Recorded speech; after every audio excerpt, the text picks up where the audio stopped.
Bonjour, je suis Francis Metati. J'aide les entreprises à être en règle sur le plan juridique et fiscal tout en prenant moins d'engagement grâce à la méthode entreprise sans souci.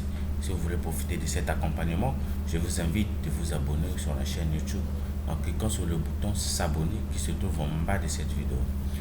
Dans cette série de 9 vidéos, je vais vous parler des actes que posent certains dirigeants qui sont condamnables, leurs conséquences et comment les éviter.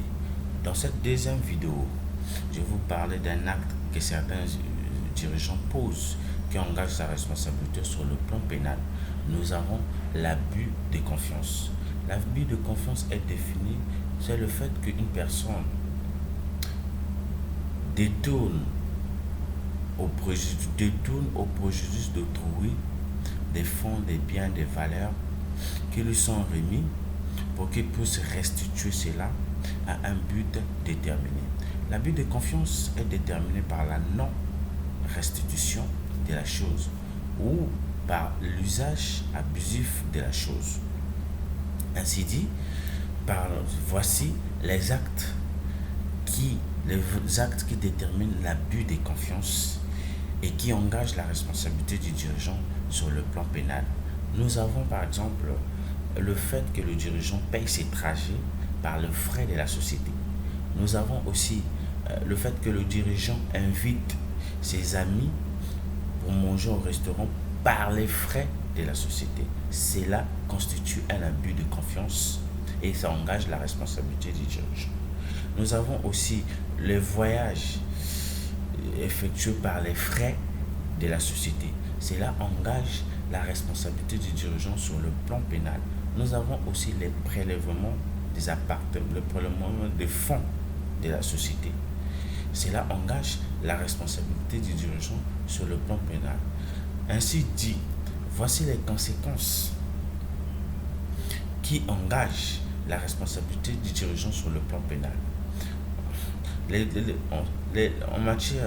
En matière de la responsabilité et l'abus de confiance, le droit congolais dispose des dispositions qui permettent aux dirigeants d'entreprise de se protéger contre les sanctions pénales.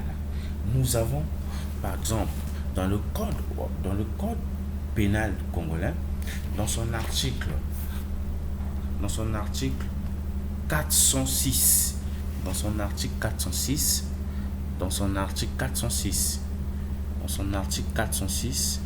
avons, je vais vous faire la lecture de cet article. Dans son article 406, l'abus de confiance, quiconque aura abusé des biens, des faiblesses ou des préjudices, des obligations, des quittances, des décharges pour prêt d'argent ou de choses mobilières ou des faits de commerce ou de tout autre effet obligatoire sous quelque forme que cette négociation a été faite ou déguisée sera puni d'un emprisonnement de 2 mois au moins, de 2 ans au plus, et d'une amende de 240 000 francs au moins et de 2 400 000 francs au plus. L'amende pourra toutefois être portée au cas de restitution et de dommages-intérêts s'il est supérieur au maximum prévu à l'alinéa précédent.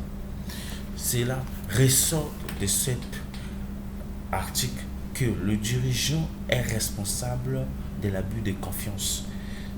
C'est-à-dire qu'il court les peines d'emprisonnement.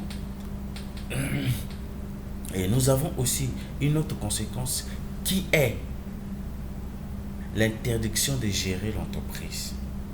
Ainsi dit, comment les avoir? Comment l'éviter? Voici la solution. Pour éviter cela, il faut être entouré tout au long de la vie de l'entreprise par les personnes qualifiées dans les affaires, dans le domaine des affaires et des gestions. Il faut recruter un commissaire aux comptes qui étudiera les finances de l'entreprise. Je vous offre la suite de ces détails dans la méthode entreprise sans souci. Si vous voulez savoir plus, posez-moi des questions dans la description de cette vidéo ou soit m'appeler par mail ou par téléphone. Mes contacts vont s'afficher à la fin de cette vidéo. Merci.